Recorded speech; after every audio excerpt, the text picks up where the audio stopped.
Hello everyone, इस animation के start में हमें क्लासरूम के अंदर एक लड़के को देखते हैं जो अपनी बेंच पे कुछ सोचते हुए बिल्कुल अकेला बैठा हुआ था। स्कूल की छुट्टी होने के बाद बाहर बहुत ही ज्यादा बारिश हो रही थी, इसीलिए वो अपनी छतरी को उठा के घर जाने के लिए ट्रेन स्टेशन की ओर चला जाता है। जब वो ट्रेन स्टेशन पे पहुंच जाता है तब वो एक लड़की को ट्रेन का इंतजार करते हुए देखता है। फिर वो उसके पास जाकर उसके सामने खड़ा हो जाता है। वो देखता है कि उस लड़की के कपड़े बारिश की वजह से भीगे हुए थे। तभी ट्रेन स्टेशन पे अनाउंसमेंट होता है कि रास्ते में जानवर मारे जाने की वजह से ट्रेन आधे घंटे के बाद लेट आएगी। जब वो लड़का उसे देखता है तब वो लड़की उसे बोलती है कि ऐसे किसी लड़की को देखना तुम्हें अजीब नहीं लगता। लड़का बोलता है कि मैं तो बस तुम्हारा बैग भीगे ना बोल के उसे अपना अम्ब्रेला यूज करने के लिए देता है। लड़की बोलती है कि क्या तुम मेरे सामने अच्छा बनने की दिखावा कर रहे हो? मैं इस अम्ब्रेला को खरीद के यूज करना पसंद करूंगी। अगर तुम्हारे पास एक और अम्ब्रेला है तो मैं उसे खरीद लूंगी। लड़का बोलता है कि मेरा घर स्टेशन के पास ही है। अगर तुम बारिश से बीमार हो गई तो तुम्हारी फैमिली तुम्हारे लिए चिंता करेगी, इसलिए तुम इस अम्ब्रेला को यूज कर लो। लड़की बोलती है कि अगर ऐसा है तो तुम्हारी फैमिली भी तुम्हारे लिए चिंता करेगी। लड़का बोलता है कि मेरा कोई परिवार नहीं है। लड़की ये सुनकर बोलती है कि मेरा भी कोई परिवार नहीं है। फिर वो लड़की उससे अम्ब्रेला ले लेती है और उसे बाद में मैं तुम्हें अम्ब्रेला लौटा दूंगी बोल के वो दोनों एक दूसरे का कांटेक्ट नंबर एक्सचेंज कर लेते हैं। इस बीच हमें इन दोनों का नाम पता चलता है, जहाँ लड़की का नाम अंजू और लड़के का नाम कारू होता है। अगले दिन कारू अपने स्कूल के लिए ट्रेन में बैठ के चला जाता है। जब वो स्कूल में पहुँच के क्लास के अंदर बैठा हुआ था तभी उनकी क्लास टीचर एक नए स्टूडेंट को अपने साथ लेके आती है। जो नई स्टूडेंट और कोई नहीं अंजू होती है। वो हाल ही में इस स्कूल में ट्रांसफर होके आई थी। उसको देखकर कारो थोड़ा सरप्राइज हो जाता है। टीचर अंजू को अपना इंट्रोडक्शन क्लास में देने के लिए बोलती है, मगर अंजू मेरे बारे में कोई खास बात नहीं है बोल के क्या मैं अब सीट में जा सकती हूँ बोलती है। वो कारो को उसी क्लास में देखकर उसके पास जाकर बोलती है कि अब हम क्लासमेट हुए, मैं तुम्हारा अम्ब्रेला कल लौटा दूंगी बोल के अपने बेंच पे जाकर बैठ जाती है। क्लास खत्म होने के बाद कुछ लड़कियां उसके पास जाकर बैठ जाती हैं और अपनी दोस्त बनने के लिए बोलती हैं, मगर अंजू मुझे दोस्त बनाना दिलचस्पी नहीं है बोल के सबको मना कर देती है। फिर एक लड़की ये क्लास के पहले ही दिन ही इतना एरोगेंट है बोल के उसकी बुक उठाकर उसे बुली करने लगती है। फिर वो उसकी बुक को नीचे फेंक के उसे उठाने के लिए बोलती है। अंजू ने उस बुक को उठाने के बाद सीधा उसके फेस पे एक मुक्का मारती है, जिसे उस लड़की के नाक से खून आ जाता है। कारो को ये सब देख के उसे कुछ समझ में नहीं आ रहा था कि उसे क्या करना चाहिए। शाम को वो अपनी छोटी बहन को याद करते हुए डिप्रेस्ड होकर गाने सुन रहा था। हमें पता चलता है कि कारो की छोटी बहन की मृत्यु हो चुकी है और उसकी मम्मी उन लोगों को छोड़ के कहीं दूर चली गई है। इस वजह से वो हमेशा डिप्रेस फील करता था। फिर वो नीचे फ्रिज से पानी निकालने के लिए जाता है। उसे देख के उसके पापा दारू पी के गाली करने लगते हैं। उसके पापा तुम्हारे गाने सुनने की वजह से ही मेरी बेटी मारी गई है बोल के ये बोलते हैं कि मेरी बेटी के बदले तुम क्यों नहीं मारे गए? अगर तुम मर जाते तो मुझे ज्यादा दुख भी नहीं लगता। उसके पापा उसे और भी बातें सुनाने लगते हैं। ये सब सुनने के बाद वो अपने घर से भाग जाता है। उसके बाद वो ट्रेन से अपनी जान लेने की कोशिश करता है, मगर उसे ऐसा करने में हिम्मत नहीं हो पा रही थी, इसीलिए वो ट्रेन की ट्रैक से हट जाता है और कहीं नीचे जंगल में जाकर गिर जाता है। जब वो जंगल में चल रहा था तब उसे ट्रायंगल शेप में बनी हुई गुफा दिखती है। फिर वो अंदर चेक करने के लिए उसी गुफा के अंदर चला जाता है। अंदर आने के बाद उसे चमकते हुए पेड़ और पानी में गिरे हुए चमकते हुए पत्ते दिखाई देते हैं। जब वो थोड़ा आगे जाकर देखता है तब उसे एक चप्पल दिखाई देता है जिसमें उसी की बहन का नाम लिखा हुआ था। अपनी बहन की चप्पल को देख के वो भागते हुए आगे जाने लगता है। जब वो थोड़ा आगे आ जाता है तभी वहाँ एक पैरोट आकर उसके हाथ में बैठ जाता है और वो पैरोट गाना गाने लग जाता है। जिस गाने को सुनकर उसे याद आता है कि ये गाना तो मैंने और मेरी बहन ने अपने पालतू पैरोट को सिखाया था। उसे यकीन नहीं होता कि ये असल में उसी का पालतू पैरोट है जो पहले ही अपनी छोटी बहन के साथ मारा गया था। फिर वो उस मिस्टीरियस टनल से बाहर आ जाता है। अगले सुबह जब वो अपने कमरे में होता है तभी उसके पापा उसके कमरे में आकर उससे माफी मांगते हैं और बोलते हैं कि आज से तुम इस घर को छोड़ के कहीं नहीं जाओगे। अगर फिर से तुम एक हफ्ते के लिए कहीं चले गए तो मैं तुम्हें कभी माफ नहीं करूंगा। उसको गले लगा के वहाँ से चले जाते हैं। उसे समझ में नहीं आ रहा था कि वो तो असल में एक दिन के लिए गया था, मगर उसके पापा बोल रहे थे कि वो एक हफ्ते से घर से गायब है। असल में टनल के अंदर का टाइम और बाहर के दुनिया का टाइम बिल्कुल अलग अलग थे। फिर वो अपने मोबाइल में डेट चेक करने लगता है तभी उसे यकीन नहीं होता कि वो सच में एक हफ्ते से गायब है। फिर वो अपने मोबाइल में उस टनल के अंदर के डेट को सेव कर लेता है। स्कूल में उसके दोस्त एक हफ्ते से स्कूल न आने की वजह पूछते हैं। तभी वहाँ अंजू आकर कारो को बोलती है कि अगर तुम कल स्कूल आओगे तो मैं तुम्हारा अम्ब्रेला लौटा दूंगी। स्कूल की छुट्टी होने के बाद कारो फिर से उसी टनल को देखने के लिए आ जाता है। वो फिर से टनल के अंदर चला जाता है। वो ये सोचते हुए टनल के अंदर आगे बढ़ रहा था कि अगर ये टनल मरे हुए पैरोट को जिंदा कर सकता है तो ये मेरी बहन किरण को भी वापस ला सकता है। वो ये सोचते हुए आगे बढ़ ही रहा था तभी वहाँ उसका पीछा करते हुए अंजू भी उसके साथ आई हुई थी। कारोगे उसे खींच के बाहर ले आता है। अंजू यहाँ पे क्या चल रहा है बोल के उसे सब कुछ बताने के लिए बोलती है। फिर कारोगे उसे सब कुछ बता देता है और इस टनल के अंदर बाहरी दुनिया से अलग टाइम चलता है और ये टनल तुम्हारी विश को भी पूरा करता है। फिर कारू उसे बोलता है कि तुम इस टनल के बारे में किसी दूसरे को मत बताना। अंजू बोलती है कि मेरा भी एक विश है, इसीलिए मुझे लगता है कि हमें एक दूसरे के विश को पूरा करने के लिए एक दूसरे का साथ देना चाहिए और हमें इस टनल के बारे में और कुछ भी पता करना होगा। अगले दिन से वो दोनों प्लान बनाते हैं कि स्कूल की छुट्टी होने के बाद वो दोनों रोज यहाँ आकर इस टनल के बारे में और भी चीजें जानने लगेंगे। फिर अंजू अपने फोन से कारू को कॉल करती है और उसे बात करते हुए टनल के अंदर जाने के लिए बोलती है। कारू टनल के अंदर आ जाता है। फोन पे अंजू उसे कुछ भी बातें करने के लिए बोल रही थी। फिर कारू उसे बोलता है कि तुमने उस लड़की को मुक्का मारना नहीं चाहिए था। अंजू बोलती है कि मैंने किसी को पहली बार ऐसे मुक्का मारा है। कारू उसे बोलता है कि तुम्हें उससे माफी मांग लेनी चाहिए थी। तभी उसके फोन की सिग्नल चली जाती है। फिर वो भागते हुए बाहर आ जाता है। अंजू बोलती है कि तुम्हारा फोन 65 मिनट से डिस्कनेक्ट था, तो मुझे बताओ कि तुम्हारा फोन कहाँ जाके कट हुआ था। कारू की बोलता है कि जब मैंने मोमोजी पिलर को पार कर लिया था तब वहाँ से सिग्नल चली गई थी। अंजू बोलती है कि अगर हमें अपनी विश को पूरी करनी है तो हमें इस टनल के बारे में और भी ज्यादा रिसर्च करना होगा। अगले दिन वो लोग फिर से टनल में रिसर्च करने के लिए आ जाते हैं। वो लोग हमेशा यहाँ आके इस टनल के बारे में रिसर्च करने लगते हैं। उन्हें पता चलता है कि टनल के अंदर के 3 सेकंड बाहर के दुनिया के 2 घंटे बराबर हैं। जब वो लोग अपने घर जाने लगते हैं तभी ऊपर से अंजू फिसलते हुए नीचे गिर जाती है, जहाँ कारू भी उसके साथ नीचे गिर जाता है। हम देखते हैं कि कारू अंजू के ऊपर गिरा हुआ था। स्कूल में उसका दोस्त उन दोनों को हमेशा एक साथ देखकर उसे बोलता है कि क्या तुम दोनों एक दूसरे को डेट तो नहीं कर रहे। कारोगे मना करते हुए बोलता है कि हम बस अच्छे दोस्त हैं। एक दिन वो लोग टनल के अंदर का टाइम चेक करने का डिसाइड करते हैं। अंजू कारो को बोलती है कि जब तुम इस पिलर को पार करोगे तो मैं तुम्हें एक मैसेज करूंगी और देखेंगे कि वो मैसेज तुम्हें पहुंचता है या नहीं। फिर कारोगे पिलर के उस पार चला जाता है। तभी अंजू मैसेज को सेंड करती है। कारोगे अंदर आने के बाद अंजू को इधर उधर चलते हुए देखता है। फिर वो वहाँ से बाहर आ जाता है। अंजू उसे बोलती है कि तुम सिर्फ 10 सेकंड के लिए अंदर गए थे, मगर मैं यहाँ तुम्हारा 7 घंटे से इंतजार कर रही थी। कारोगे बोलता है कि बाहर से भेजा हुआ मैसेज अंदर रिसीव नहीं होता। एक दिन वो दोनों एक्वेरियम में घूमने के लिए चले जाते हैं, जहाँ अंजू मछलियों को देखकर खुश हो जाती है, मगर कारोगे एक्वेरियम में आकर कुछ खुश नहीं लग रहा था। अंजू उसे बोलते है कि जब तुम टनल के उस पार चले गए थे तो मैं तुमसे बात न कर पाने की वजह से बहुत ही ज्यादा डर गई थी। अगली बार मैं इस चीज को दोहराऊंगी नहीं और तुमसे जाने से पहले अब तुमसे बात करके भेजना चाहती हूँ। अंजू के दिल के अंदर थोड़ा बहुत कारोगे के लिए फीलिंग आने लगती है। अंजू से ये भी बोलती है कि मैंने अभी तक तुम्हें कभी स्माइल करते हुए देखा नहीं और मैं चाहती हूँ कि तुम हमेशा खुश रहो। कारोगे बोलता है कि मैं इस एक्वेरियम के अंदर अपने पापा मम्मी और बहन के साथ पहले ही आ चुका हूँ। जब मैं उस वक्त अपनी बहन के साथ होता था तब वो और मैं हमेशा बहुत ही ज्यादा खुश रहते थे, मगर जब एक दिन मेरी बहन पेड़ से नीचे गिरने के बाद उसकी मौत हो गई तो मेरा पूरा परिवार टूट गया। उसके बाद मम्मी घर छोड़ के चली गई और पापा हमेशा दारू पी के मुझे मारते थे, इसलिए मैं बस अपनी बहन को उस टनल से वापस लाना चाहता हूँ। अगले दिन वो लोग टनल के अंदर 108 सेकंड के लिए भागते हैं, जहाँ अंजू को भागने पर उसके लिखे गए मांगा मिलते हैं। वो उन मांगा को उठा के टनल से बाहर आ जाते हैं, मगर कारोगे के कपड़े गीले होने की वजह से वो ऐसे ही अपने घर जा नहीं सकता था, इसलिए अंजू उसे अपने घर चलने के लिए बोलती है। अंजू के घर आने के बाद अंजू उसे कुछ कपड़े पहनने के लिए दे देती है। कारोगे जब उसके रूम में था तो उसी रूम में रखी हुई मांगा को देखकर उसे पढ़ने लगता है। थोड़ी देर के बाद अंजू भी अपने कपड़े बदल के आ जाती है।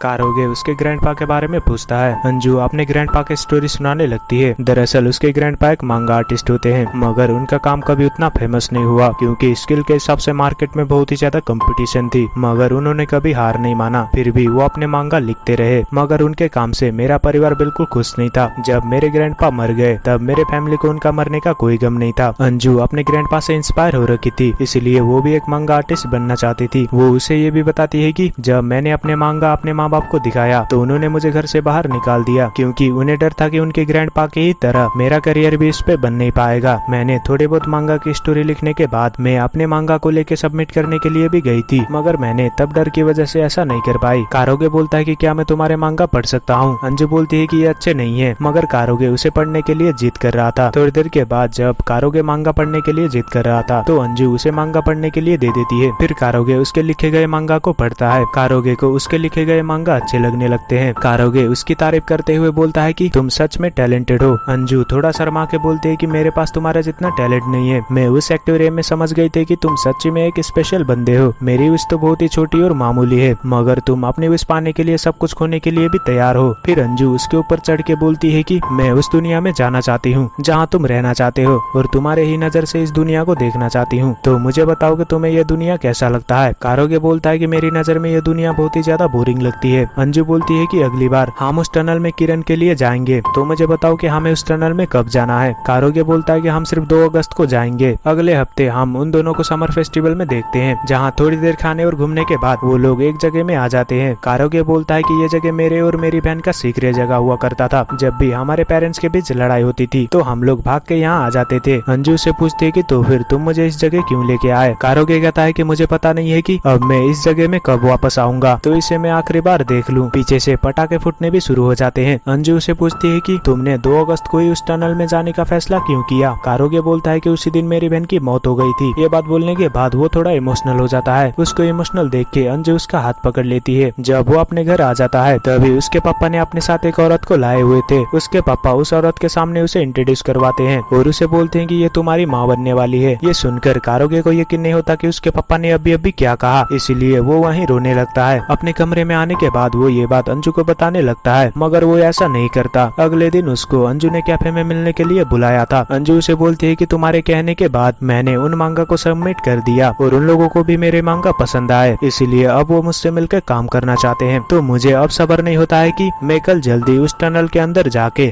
मांगा लिखने के लिए टैलेंट की विश पूरा करना चाहती हूँ। फिर कारोगे उसे कल रात वाली बात कहने लगता है, मगर अंजू की बात करते रहने की वजह से उसे कुछ बोल नहीं पाता। रात को हम देखते हैं कि कारोगे मोबाइल में कुछ मैसेज टाइप कर रहा था। अगले दिन अगस्त 2 था, मगर अंजू को कारोगे की तरफ से एक भी मैसेज नहीं आता, इसलिए वो सीधा उसके घर पूछने के लिए चली जाती है। उसके पापा बोलते हैं कि वो इस घर को छोड़ के चला गया है। ये सुनकर अंजू वहाँ से चली जाती है क्योंकि उसे पता था कि वो असल में कहाँ गया है। अंजू भागते हुए उसी टनल में जा रही थी। उसे कारोगे के साथ बिताए गए सारे पल याद आने लगते हैं। तभी उसके मोबाइल में कारोगे का मैसेज आता है जिसमें ये लिखा था कि जब तुम्हें ये मैसेज मिला होगा तो मैं टनल के अंदर जा चुका हूँगा। शायद ये सुनकर तुम गुस्सा होगी, मगर तुम टनल के अंदर जाने के लिए सही नहीं हो। तुमने कहा था कि तुम्हें अपने विश में टैलेंट चाहिए, लेकिन वो टैलेंट ऑलरेडी तुम्हारे पास है और अब तुम्हें एक ऑफर भी मिल चुका है, इसीलिए मैं तुम्हारे मांगा पढ़ना चाहता हूँ। तो तुम बहुत ही सारी कहानी लिखना, और हाँ, मैं तुम्हें टनल के बारे में और भी चीजें बताना चाहता हूँ। ये टनल किसी की विश को पूरा नहीं करती, बल्कि किसी की खोई गई चीजों को स्टोर करके रखती है। तो जो तुम्हारा टैलेंट पाने का विश था तो वो ऐसे पूरा नहीं होने वाली, इसीलिए मैं अकेला ही अंदर चला गया और तुम बाहर बहुत ही सारी मांगा लिखना। जब मैं 1000 साल के बाद वापस आऊंगा तो तुम्हारी मांगा पढ़ना चाहता हूँ। तो तुम्हारे इस काम के लिए all the best, goodbye. करोगे का ये मैसेज पढ़ने के बाद वो फुट फुट के रोने लगती है। अंजू उसे उसी वक्त बहुत ही सारी मैसेज लिख के भेजती है। अंजू बोलती है कि अगर तुम अकेले ही जाना चाहते थे तो हमने एक साथ काम क्यों किया? तुमने मुझे कभी समझा नहीं, मैं तो बस तुम्हारे साथ रहना चाहती हूँ। थोड़ी देर पहले का सीन में हम कारोगे को टनल के अंदर देखते हैं। कारोगे ने अपनी ये मैसेज फोन में लिख के अंजू को ये मैसेज भेज के फोन वहीं गिरा के टनल के अंदर चला गया था। जब वो टनल के अंदर आगे बढ़ रहा था तब उसे अपने पेरेंट्स की यादें दिखती हैं। कारोगे को अंदर चलते हुए 1 घंटा हो चुका था, यानी कि बाहर 4 साल बीत गए थे। वो अपनी बहन को पुकारते हुए आगे बढ़ रहा था, तभी उसके सामने एक रोशनी दिखाई देती है। उसे देखकर वो उसकी तरफ भागता है। अगले ही पल हम उसको अपनी बहन के याद में देख पाते हैं। तभी उसकी बहन किरण उसके लिए दूध लेके आती है। वो अभी अपने सारे बातों को भूल गया था। दूध पीने के बाद वो अपनी बहन से मजाक मस्ती करने लग जाता है। जब कारोगे अपने आप को आईने में देखता है तो वो खुद को यंग पाता है, जिसे वो घबरा के उठ जाता है। तभी उसके फोन में मैसेज आते हैं। उस फोन को देखकर कारोगे को याद आता है कि उसको तो मैंने पहले ही फेंक दिया था। जब वो अपने मोबाइल को खोल कर देखता है तो वो सारे मैसेज अंजू की तरफ से ही आए होते हैं। कारोगे टनल के अंदर जाने के बाद भी अंजू ने उसे कभी मैसेज करना छोड़ा नहीं। उसके फोन पे अंजू के हर साल के मैसेज आ रहे थे। किरण आकर उसे पूछती है कि तुम्हारे किसी दोस्त का मैसेज है? कारोगे कहता है कि हाँ, मगर अब हम ज्यादा दोस्त नहीं है। उसकी बहन कहती है कि झगड़ा करना बुरी बात है, मगर कारोगे उसे बोलता है कि सब कुछ ठीक है जब तुम मेरे साथ हो। उसकी बहन बोलती है कि मुझे पता है कि तुम मुझे बहुत ही ज्यादा प्यार करते हो और मैं भी आपको उतना ही प्यार करती हूँ, लेकिन आपको दूसरे को प्यार करने का भी अधिकार है। अगर आप मेरे अलावा किसी और को भी चुनोगे तो मुझे काफी खुशी होगी। तभी उसके मोबाइल में अंजू के और भी ज्यादा मैसेज आने लगते हैं, इसीलिए वो डिसाइड करता है कि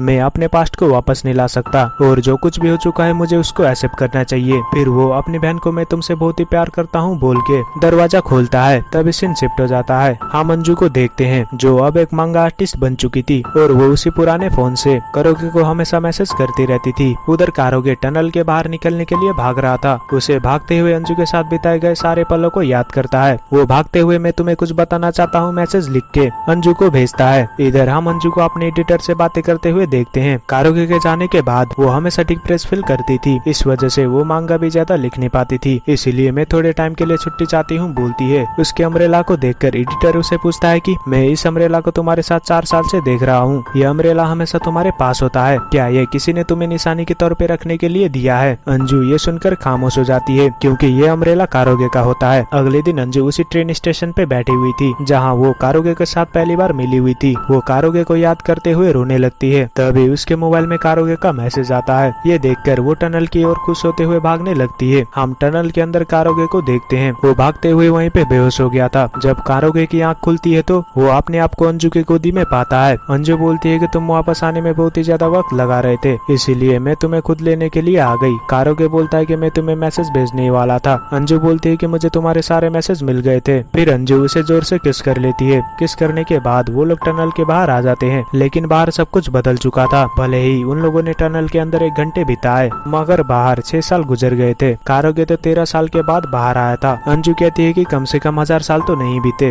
कारोगे कहता है कि फाइनली अब मैं तुम्हारे मांगा पढ़ सकता हूँ। अंजू कहती है कि तुम्हें कैसे पता चला कि मेरे मांगा पब्लिश हो चुके हैं। कारोगे कहता है कि मुझे तुम्हारे सारे मैसेज पहले ही मिल चुके थे, भले ही वो मैसेज थोड़ी देर बाद मिले, मगर मुझे सारे मैसेज मिल गए थे। फिर अंजू कहती है कि इस टनल ने हमको फिर से मिला दिया। उसके बाद वहाँ बारिश हो जाती है। कारोगे उसके हाथ से अम्ब्रेला लेके खोलता है और कहता है कि अम्ब्रेला अभी भी तुम्हारे साथ है। अंजू कहती है कि फाइनली अब मैं तुम्हारा अम्ब्रेला लौटा पाऊंगी। इस हैप्पी एंडिंग के साथ ये मूवी यहीं पे खत्म हो जाती है।